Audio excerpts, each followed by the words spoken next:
Huh? It seems like we're missing a seat. There was only one empty seat at the table in the private room of the restaurant. Today was my niece's second birthday. We're having a birthday party for the whole family. My sister-in-law had invited me. The table was already occupied by my parents-in-law, my sister-in-law and her husband. And of course, the guest of honor, my niece. But there was only one empty seat. We only prepared seats and meals for the family. If you really want to join, you should bring your own lunch, of course. But there's no place to sit.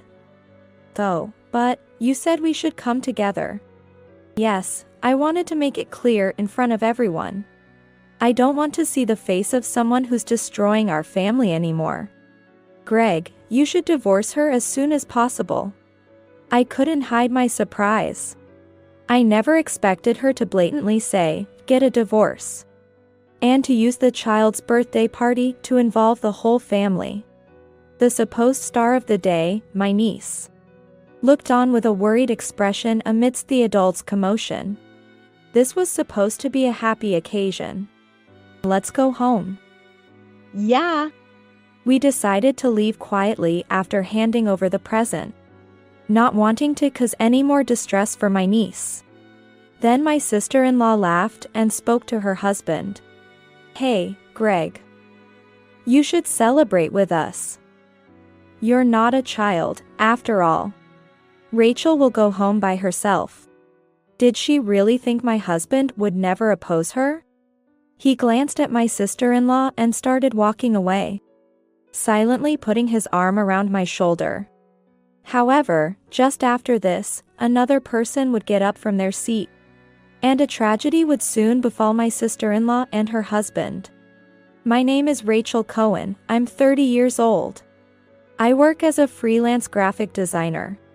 My husband, Greg, was a classmate from vocational school. After graduation, he worked as a designer at an advertising company. And I got a job at a company that makes graphics for games.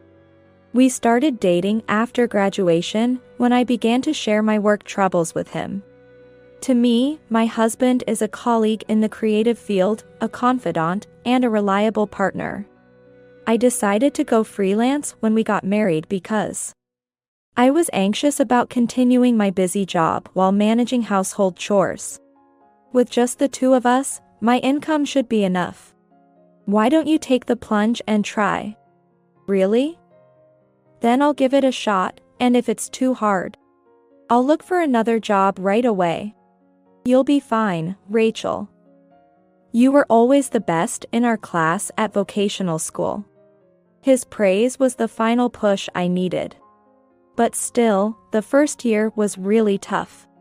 Managing schedules and dealing with administrative work I had never done before often left me on the verge of panic. But my husband was always there to support me. By the second year, I had finally figured out my own way of working. And work started to go smoothly. I felt blessed to have such a supportive husband and a successful career. However, not everything in my married life was smooth sailing. The problem was my in-laws. From the first time I met the mother-in-law and pregnant sister-in-law, I felt disliked. They clearly did not welcome me at the front door. What? Greg, you're marrying her? Can she even have kids? My sister-in-law and mother-in-law would frown whenever they saw me standing next to Greg, who is 5.9 feet. My height of 5 feet probably made me look even smaller. But it was rude to say so at our first meeting. Mom. That's rude. My husband got angry on my behalf, so all I could do was give a wry smile. But what my sister-in-law Allison said was even worse. Is this girl the root of all evil? You've been acting all high and mighty lately because of her influence, right? Really annoying. I was disheartened to hear such things right upon arriving. It was clear that the lack of confidence my husband had was influenced by these two. Even though his work was excellent since his student days, he could not accept compliments and often spoke poorly of himself. When we entered the house, there were the father-in-law and my sister-in-law's husband, Justin, waiting in the living room. "It's great to see you. Greg has always been well taken care of by you. We're truly delighted to have such a lovely woman join our family as a bride." I finally felt at ease, and welcomed with a smile. "Nice to meet you, I'm Justin Walters. I'll be Greg's brother-in-law. We're expecting a child soon, so we hope to have a close-knit family relationship." Justin was so kind, it made me wonder why he married Allison. He seemed a bit like my husband. "Hey, Mom. Why haven't you served coffee yet?" "Oh, my." I got so carried away with happiness. "Please, Rachel, have a seat here." In front of the father-in-law, their previously cold demeanor turned warm. His craftsman-like nature gave him an authoritative presence in the family, making it difficult for the mother-in-law and Allison to oppose him. He was still actively working in his own business at over 60 years old. Because of my father-in-law, I continued to engage with my husband's family. Otherwise, I might have cut ties with the mother-in-law and Allison long ago. After we started talking about marriage, my husband shared stories about his family. The father-in-law ran his own business, and the mother-in-law was a homemaker. Initially, they both worked, but the mother-in-law couldn't grasp the clerical work. So he left the household duties entirely to her.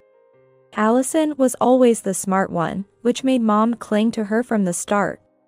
The mother-in-law must have felt lonely being at home by herself, becoming overly dependent on Allison, who was indeed a beauty but with a difficult personality. I wasn't neglected or abused, but growing up being compared to her, I ended up with a lot of complexes. He chuckled, but there was a hint of sadness. "Huh? What about your father?" "Dad was mostly away for work." Allison was 5 years older, so I couldn't stand up to her, and Mom always took her side. That dynamic still seems to persist at home. It seemed the family home wasn't a pleasant place for my husband. With the father-in-law absent, Allison held the power, and my husband couldn't say no to her even as an adult. It wouldn't have been strange to say he was being brainwashed. That's wrong. Greg is talented and recognized for his work. You're an adult now, it's okay to say no if you dislike something. Hearing about my husband's past filled me with anger every time. Whenever he put himself down, I'd reassure him. "Greg, you're doing great. I really admire you." Whether it made a difference or not, his behavior gradually changed. Yet, we tried to keep our distance from his family, but Allison, wanting to manipulate him, never ceased to contact us. After getting married, my husband's financial generosity tightened. But I knew Allison still managed to wheedle money out of him. Not that my husband could fully refuse Allison's demands yet. The year we married, Allison and her husband welcomed a baby. Close to her due date, she called my husband. "Hey, Greg. For the baby shower, can you buy us a car seat and a stroller? I'll send you the product images later, thanks." She naturally asked for expensive, branded items. Shocked by the prices, we decided to gift a decent present plus $1,000 in cash instead. "What? Didn't you see the pictures I sent? This isn't nearly enough. You can get good quality strollers and car seats for $1,000. If you want something more expensive, you should cover the difference yourself." "Huh?" I asked Greg for it. "What do you mean by only giving $1,000 for your only sister's baby shower gift?" Later, after checking the gift, Allison summoned us. She probably expected my husband to comply as usual. "Sorry, sis. I'm not alone anymore." Instead of blaming my husband, Allison glared at me. Ever since he started dating me, he wasn't as easily swayed by her. Hence, she labeled me the root of all evil during our introduction. The niece was absolutely adorable. Besides cash gifts for her baptism, we also sent cute clothes and plush toys. Of course, that didn't satisfy Allison. When our work started going well, we moved into a slightly larger apartment. Until then, we lived in the apartment I had rented as a single. After moving, Allison and the mother-in-law showed up unannounced on a weekday. Perhaps, since my husband wasn't easily manipulated anymore, they shifted their target to harassing me. Why did you two get a 3-room for just yourselves? Isn't that a bit extravagant? Rachel, you're not making unreasonable demands of Greg, are you? He's too kind. I wanted to retort that Allison was the one taking advantage of his kindness, but kept silent. Greg also mentioned wanting to go independent eventually. So we wanted a place where we could each have a workspace. Even so, they exchanged cold glances. Their scrutinizing of our home made me uncomfortable. But I refrained from voicing my displeasure. Are you keeping the house clean, Rachel? It seems a bit dusty. Greg comes home tired from work. If you're home, you should keep the house in order. Oh, I'll keep that in my mind, though I do try to clean in between work. Oh, you're some kind of designer, right? I saw your computer screen. And it just looked like you were playing around. Can you even make pocket money with that? They couldn't grasp what my job entailed, seeing it merely as a way to earn some extra cash like a housewife's allowance. Indeed, from their perspective, my work on the computer might seem like mere play. Well, yes, I do manage to earn a bit more than just pocket money. Really? Then you should treat us sometime. Taking care of your husband's family is also a wife's duty, you know. Yes, please get along with Allison, dear. I couldn't help but give a wry smile. Why should earning a little mean I have to treat my sister-in-law? Their presence meant I couldn't work, just adding to my exhaustion. Later, I had my husband agree to stop their unannounced visits. But Allison's invitations were relentless, forcing us to host them several times a month. I never thought I'd see the day I'd understand my husband's inability to refuse them. Reflecting on it, Allison probably disliked that we, a childless couple, lived in a spacious apartment. Rachel, you know, we've decided to buy an apartment. A year after we moved, conspicuously, Allison and her husband purchased a condominium larger than ours. It must have been an expensive property because Allison started working part-time at a supermarket checkout, leaving her daughter with the grandmother. Thankfully, this meant fewer visits to our place, bringing peace to our home. The request from the father-in-law came a little after we moved. Since getting married, we had developed a good relationship, often discussing business since he ran his own. Greg, Rachel, I'm sorry to ask, but could you lend us some money? It was the first time the father-in-law had asked for such a favor. After hearing him out, we agreed to send a fixed amount monthly for a limited time. Greg insisted on handling it himself, but his income alone wasn't enough. Then, I'll contribute that portion. Greg, you're the breadwinner, so make sure our household stays stable. Greg looked surprised, then agreed, slightly blushing as he rubbed his nose. But, Father, please understand that if my job goes away, we can't continue the support. I understand. I'm truly sorry. Thank you.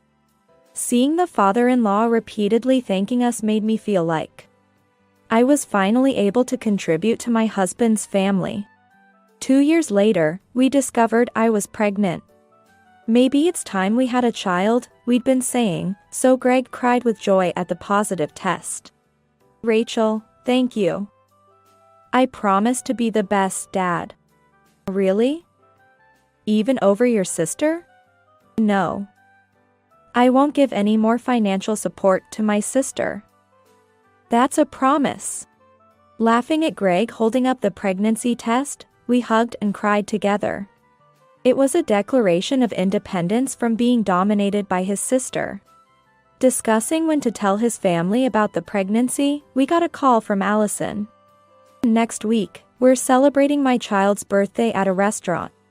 Come join us, both of you. She's turning 2 already? We'll definitely be there. Greg, now expecting his own child, seemed to cherish his niece even more. On the day of the birthday party, arriving at the designated restaurant, we were led to a private room where Allison, her husband, Justin Walters, and the grandparents were already seated. Sorry we're late. Happy birthday, niece. Huh? Seems like there's one seat short? There was clearly only one seat available. And the table settings were prepared for one less than the number of guests. Yes, we didn't prepare a seat for Rachel. We can't associate with someone who upsets my wife. What is he talking about? Facing my confusion, Justin continued. What right do you have to try and divide my wife and Greg? Since you married, it's been harder to contact Greg, my wife tells me. I began to understand Allison's motive.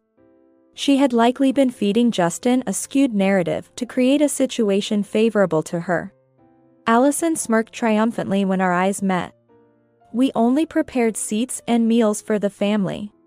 If you really want to join, you might as well bring your own lunch. There's nowhere to sit, though. But, we were invited to come together. And yes, I wanted to say this in front of everyone.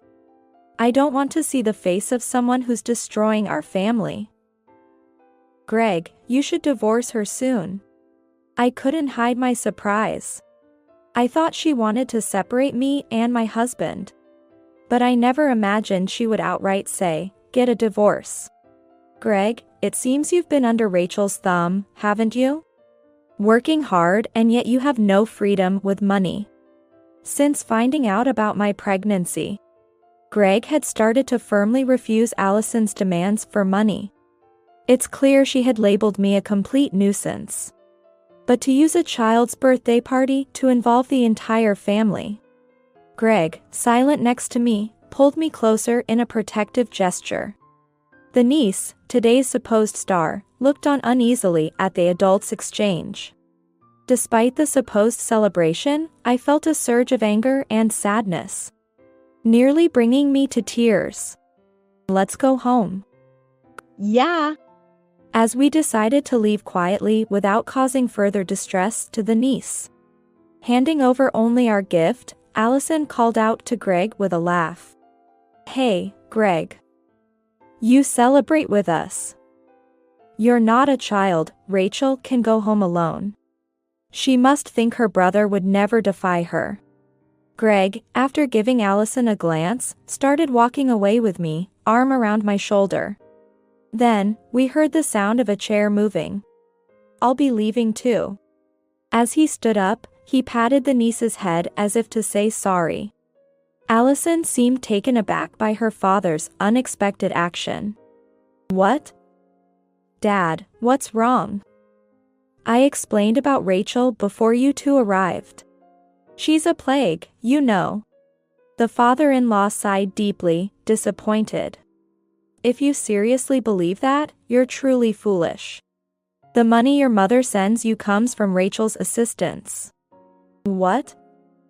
What are you talking about? That can't be right. Today is about celebrating the granddaughter's birthday. It's ridiculous for you to leave. She desperately grabbed his arm. Father, what do you mean by Allison receiving money? Justin interjected, seeking clarification from the father-in-law.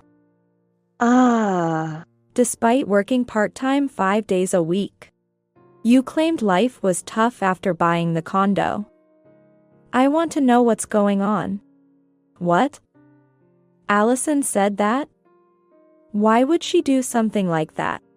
Justin looked perplexed at Allison, who suddenly became silent, realizing something was amiss. Father-in-law, looking down at the mother-in-law gripping his arm, spoke with a fit of quiet anger. You'll need to stay with Allison for a while. We'll gather again later for a detailed discussion. Sorry, but please celebrate the granddaughter's birthday without me today. After leaving money on the table, the father-in-law quickly exited, with us following behind. Outside, he turned to us. I'm sorry about Allison. I wanted to understand her motives by staying quiet. I never expected her to demand a divorce. Dad, Rachel, I'm sorry. If I had been stronger. I gently patted Greg's back, reassuring him it wasn't his fault. Then, the three of us went to eat, sharing with the father-in-law about the relationship with Allison and everything that had happened. Greg, I'm sorry. As a father, I failed to notice. I was too absorbed in work and neglected parenting. Seeing the father-in-law and Greg crying, I felt Greg's heart was finally being healed. And when we shared the news of my pregnancy, he was genuinely happy. Actually, I've been thinking about something too. The story told by the father-in-law was shocking. He mentioned setting up a final meeting as soon as preparations were complete. And then we disbanded for the day. When we got home, Greg received a message from Allison. I haven't received the birthday celebration money yet. Since we couldn't cancel the meal, you need to add that to what you transfer. Seeing the message drained me, but Greg energetically replied to his phone screen. Like I'd send you anything. Idiot. It was clear he had finally moved on, and I felt proud of him. 2 weeks later, the father-in-law contacted us. And we were to visit Allison and her husband's condo. Their daughter was being looked after by a neighbor's mom friend. As soon as everyone gathered, the mother-in-law started questioning. So, what's this about Rachel's assistance? The father-in-law shared that work had decreased over the years. And he couldn't take on as much due to his physical condition. He had loans from financial institutions and had struggled to cover living expenses, which led him to ask for our help. You said we absolutely couldn't cut back on living expenses. But part of that was being sent to Allison. I trusted you to manage our finances, and I'm very disappointed. What? I thought about dipping into our savings for retirement to finish off the repayments. But then I found out you'd used it for Allison's condo down payment. The mother-in-law turned pale. The father-in-law had fully trusted her management as there had never been issues before. Indeed, there had been savings for retirement. But Allison insisted on buying the condo. So the mother-in-law used the savings without telling her husband. Because of that, we're broke. I had asked Greg and Rachel for help with our living expenses, not knowing it included a monthly allowance of $800 to Allison. I didn't realize things were that bad. How old do you think I am? I won't be able to work forever, you know? The mother-in-law had gotten used to seeing deposits in their account, probably taking it for granted, not realizing it was due to the father-in-law's hard work, not a gift from the heavens. Confronted with reality, the mother-in-law started trembling. I can't live with you anymore. I can't forgive you for favoring Allison over Greg and deciding to sell the house. Prepare yourself, you have no home to return to. Selling the house. I'm sorry. I didn't mean for this to happen. Please forgive me. What will I do without you? You've always cared for Allison, right? Then from now on, rely on her. We'll discuss the future later. The mother-in-law began to apologize profusely, but the father-in-law silently shrugged off her clinging hands. Once the discussion with the father-in-law and mother-in-law settled, Justin quietly spoke up. Allison, what's this about the allowance? Allison twitched at his question. You said you wanted to work, right? You told me it was just a part-time job twice a week, didn't you? Now it was Allison's turn to pale. The mother-in-law, who had been crying, looked up to respond. What? It's 5 days a week. I've been looking after our granddaughter while you're at work. Because you said Justin's income wasn't enough and that we needed to send allowances. Shut up. Mom, just stay quiet. What are you saying? You're the one who lied about the allowance. If you hadn't lied, none of this would have happened. The mother, who had always acquiesced to everything Allison wanted, was now confronting her. Shut up. It's your fault Justin is upset. Take it back. If we get divorced, it's your fault. Quiet, you big liar. Their argument escalated into a shouting and grappling match, which Justin and the father-in-law had to break up. Justin forcefully seated and agitated Allison and laid out several photographs on the table. Allison gasped and widened her eyes in shock.